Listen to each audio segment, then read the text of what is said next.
So next is I have much work to do. Same here ਕਿ ਜਿਹੜੀ ਚੀਜ਼ ਗਿਣੀ ਜਾ ਸਕਦੀ ਹੈ ਉਹਨੂੰ ਤਾਂ ਮੈਨੀ ਕਵਾਂਗੇ, ਜਿਹੜੀ ਨਹੀਂ ਗਿਣੀ ਜਾ ਸਕਦੀ ਮੱਚ ਕਵਾਂਗੇ। ਵਰਕ ਨੂੰ ਗਿਣਿਆ ਤਾਂ ਜਾ ਨਹੀਂ ਸਕਦਾ। So I have much work to do. ਇਸੇ ਤਰੀਕੇ ਨਾਲ several people paid homage to the departed leader। ਬਹੁਤ ਸਾਰੇ ਲੋਕਾਂ ਨੇ ਵਿਛੜੇ ਹੋਏ ਨੇਤਾ ਨੂੰ ਸ਼ਰਧਾਂਜਲੀ ਦਿੱਤੀ। ਮੱਚ ਪੀਪਲ ਨਹੀਂ ਆਏਗਾ ਇੱਥੇ ਕਿਉਂਕਿ ਪੀਪਲ ਨੇ ਲੋਕ ਗਿਣੇ ਜਾ ਸਕਦੇ ਆ, ਗਿਣਤੀ ਵਾਲੀ ਚੀਜ਼ ਹੈ।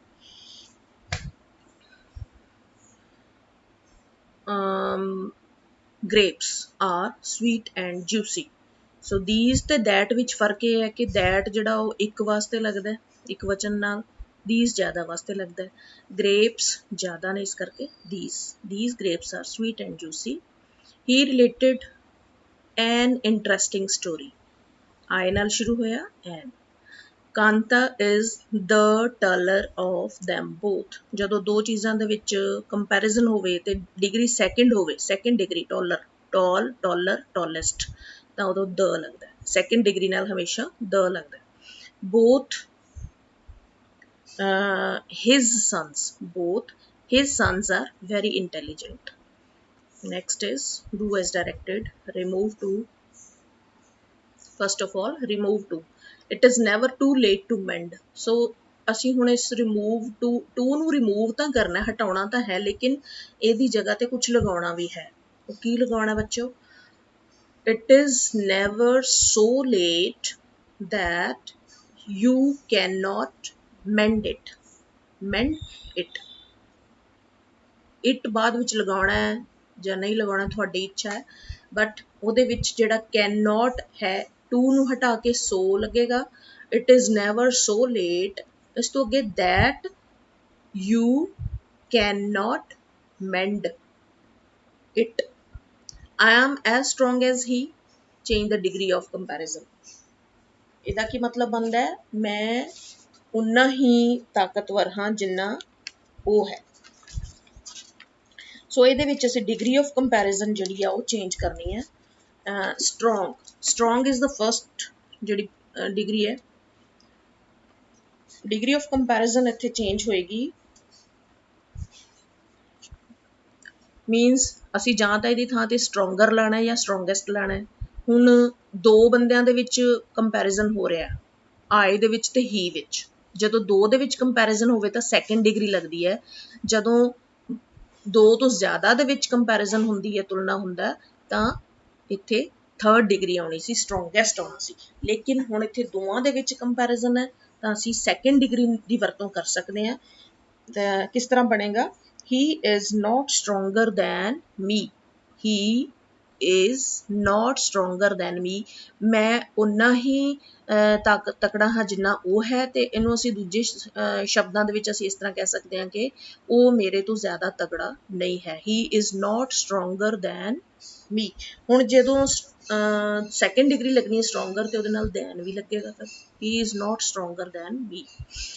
next is transform into a complex sentence। so this is this is ਥੋੜਾ complex sentence ਦੇ ਵਿੱਚ change ਕਰਨਾ। this is a very long chapter to do, but shortly ਮੈਂ ਤੁਹਾਨੂੰ ਇੱਥੇ ਦੱਸ ਦਿਆਂਗੀ।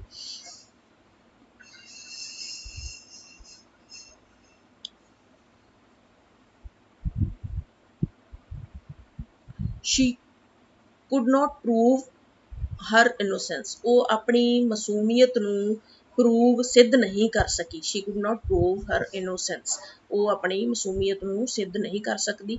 ਇਹਨੂੰ ਹੁਣ ਅਸੀਂ ਕੰਪਲੈਕਸ ਸੈਂਟੈਂਸ ਦੇ ਵਿੱਚ ਬਣਾਉਣਾ ਹੈ। ਪੰਜਾਬੀ ਦੇ ਵਿੱਚ ਜੇ ਅਸੀਂ ਵੇਖੀਏ ਤਾਂ ਇਹ ਬਣੇਗਾ ਕਿ ਉਹ ਇਹ ਸਿੱਧ ਨਹੀਂ ਕਰ ਸਕੀ ਕਿ ਉਹ ਮਾਸੂਮ ਸੀ ਜਾਂ ਇਨੋਸੈਂਟ ਸੀ। ਤਾਂ she could not prove that she was innocent। she could not prove that she was innocent। Complex sentence ਦੇ ਵਿੱਚ ਬੱਚਿਓ ਇਹ ਹੁੰਦਾ ਹੈ ਕਿ ਦੋ ਸੈਂਟੈਂਸਿਸ ਜਿਹੜੇ ਆ ਫੁੱਲੀ, ਜਿਹੜੇ ਜਿਨ੍ਹਾਂ ਦੇ ਫੁੱਲ ਮੀਨਿੰਗ ਨਿਕਲਦੇ ਹੁੰਦੇ ਆ, ਉਹ ਆਪਸ ਵਿੱਚ ਕਿਸੇ ਕੰਜੰਕਸ਼ਨ ਦੇ ਨਾਲ ਜੁੜੇ ਹੁੰਦੇ ਆ। ਜਿਸ ਤਰ੍ਹਾਂ ਇੱਥੇ ਦੋ ਸੈਂਟੈਂਸਿਸ ਬਣਾਏ ਨੇ ਮੈਂ। she could not prove, ਉਹ ਇਹ ਸਿੱਧ ਨਹੀਂ ਕਰ ਸਕੀ। ਉਹ ਸਿੱਧ ਨਹੀਂ ਕਰ ਸਕੀ। ਕੀ ਨਹੀਂ ਸਿੱਧ ਕਰ ਸਕੀ? ਉਹਦਾ ਆਨਸਰ ਅੱਗੇ that she was innocent कि ਉਹ ਮਾਸੂਮ ਸੀ। I sold my lame horse, ਇਹਨੂੰ ਵੀ ਕੰਪਲੈਕਸ ਸੈਂਟੈਂਸ ਵਿੱਚ ਬਦਲਣਾ, ਮੈਂ ਆਪਣਾ ਲੰਗੜਾ ਘੋੜਾ ਵੇਚ ਦਿੱਤਾ। ਮੈਂ ਆਪਣਾ ਘੋੜਾ ਵੇਚ ਦਿੱਤਾ ਜਿਹੜਾ ਕਿ ਲੰਗੜਾ ਸੀ। ਮੀਨਸ ਦੋ ਸੈਂਟੈਂਸਿਸ ਤਾਂ ਹੁੰਦੇ ਆ, ਲੇਕਿਨ ਇੱਕ ਹੁੰਦਾ ਹੈ ਮੇਨ ਕਲੌਜ਼, ਦੂਸਰੇ ਹੁੰਦੇ subordinate clause. Main principal clause ਜਿਹੜਾ ਹੈ, ਮੇਨ ਕਲੌਜ਼ ਮੈਂ ਕਿਹਾ ਪ੍ਰਿੰਸੀਪਲ ਕਲੌਜ਼ ਕਹਾਂਗੀ। ਪ੍ਰਿੰਸੀਪਲ ਕਲੌਜ਼ ਮੇਨ ਸੈਂਟੈਂਸ ਹੁੰਦਾ, ਉਹਦੇ ਉੱਤੇ ਡਿਪੈਂਡੈਂਟ ਦੂਸਰਾ ਸੈਂਟੈਂਸਿਸ ਹੁੰਦਾ। ਮਤਲਬ ਪ੍ਰਿੰਸੀਪਲ ਕਲੌਜ਼ ਦੇ ਨਾਲ ਜੁੜ ਕੇ ਹੀ ਸਬੋਰਡੀਨੇਟ ਕਲੌਜ਼ ਦਾ ਮੀਨਿੰਗ ਨਿਕਲੇਗਾ, ਉਹਦਾ ਆਪਣੇ ਆਪ 'ਚ ਕੋਈ ਮੀਨਿੰਗ ਨਹੀਂ ਹੁੰਦਾ। ਇਹਦੇ ਜਿਵੇਂ ਹੁਣ ਇਹਦੇ 'ਚ ਦੇਖਦੇ ਹਾਂ, ਆਈ ਸੋਲਡ ਮਾਈ ਹਾਰਸ, ਮੈਂ ਆਪਣਾ ਘੋੜਾ ਵੇਚ ਦਿੱਤਾ। This is a principal clause. So ਇਹਦੇ ਹੁਣ ਅਗਲਾ ਜਿਹੜਾ ਵਿੱਚੋਂ ਜਿਹੜੀ ਅਸੀਂ ਚੀਜ਼ ਛੱਡੀ ਹੈ, ਉਹ ਉਹਦਾ ਬਣ ਜਾਏਗਾ subordinate clause. I sold my horse which was, yeah, that was lame. That was lame. This is subordinate clause. It depends upon the principal clause. Keda principal clause? I sold my horse. Next is, he was victimized by the travel agents. Use the noun form of the italicized word. ਇਹ ਜਿਹੜਾ italicized word victimized ਹੈ, ਇਹਦਾ noun form use ਕਰੋ। ਕਹਿੰਦੇ ਨੇ ਇਹ ਤਾਂ ਹੋ ਗਈ ਨਾ, ਇਹਦੀ verb ਹੈ। he was victimized by the travel agents, ਮਤਲਬ ਉਹ travel agents ਦੇ ਦੁਆਰਾ ਠੱਗਿਆ ਗਿਆ। ਤਾਂ ਇਹਦਾ ਨਾਊਨ ਫਾਰਮ ਬਣਾਵਾਂਗੇ ਵਿਕਟਮ, ਜਿਹਦੇ ਉੱਤੇ ਕੋਈ ਜ਼ੁਲਮ ਹੋਇਆ ਹੋਵੇ, ਉਹਨੂੰ ਅਸੀਂ ਉਸ ਪਰਸਨ ਨੂੰ ਵਿਕਟਮ ਕਹਾਂਗੇ। ਸੋ ਵਿਕਟਮ ਨਾਊਨ ਫਾਰਮ ਹੈ ਵਿਕਟਮਾਈਜ਼ਡ ਦੀ। ਤਾਂ ਕੀ ਬਣੇਗਾ ਇਹਦਾ? He was a victim to the travel agents. He was a victim to the travel agents. Now these two sentences are given. Combine the two sentences. I know this, English is easy to learn. I know that English is easy to learn. Change the into the negative form. Can a day be turned into night? ਇਹ ਵੀ negative farm ਬਣਾਵਾਂਗੇ ਤਾਂ ਕੀ ਬਣੇਗਾ? ਇਹ ਹੈਗਾ ਇੰਟੈਰੋਗੇਟਿਵ sentence, question ਵਾਲਾ ਵਾਕ ਹੈ। ਤਾਂ ਅਸੀਂ ਇਸਨੂੰ ਸਿੰਪਲ ਕਰਕੇ ਲਿਖ ਸਕਦੇ ਹਾਂ, a day can not be turned into night.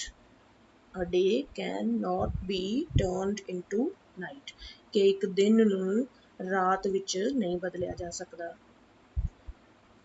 ਇਹ ਕੁਐਸਚਨ ਪੁੱਛਿਆ ਸੀ ਕਿ ਇਹ ਬਦਲਿਆ ਜਾ ਸਕਦਾ ਹੈ, ਤਾਂ ਅਸੀਂ ਉਹਦਾ ਨੈਗੇਟਿਵ ਫਾਰਮ ਦੇ ਵਿੱਚ ਆਨਸਰ ਦਿੱਤਾ, ਔਰ day can not be turned into night.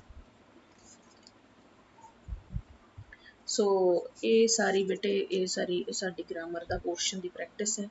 ਇਹਨੂੰ ਅੱਛੀ ਤਰ੍ਹਾਂ ਦੁਬਾਰਾ ਤੁਸੀਂ ਕਰਕੇ ਦੇਖਣਾ, ਲਿਖ ਕੇ ਦੇਖਣਾ ਆਪ, ਤਾਂ ਜੋ ਤੁਹਾਡੇ ਅੱਛੀ ਤਰ੍ਹਾਂ ਤੁਹਾਡੇ ਦਿਮਾਗਾਂ ਦੇ ਵਿੱਚ ਇਹ ਬੈਠ ਜਾਵੇ। ਔਰ ਕਿਸੇ ਵੇਲੇ ਵੀ ਤੁਹਾਡਾ ਕੋਈ ਵੀ ਕਿਤੇ ਲੋੜ ਪਵੇ ਤਾਂ ਤੁਸੀਂ ਇਹਨੂੰ ਯੂਜ਼ ਕਰ ਸਕਦੇ ਹੋ। Hope for your best future, good future. Thank you.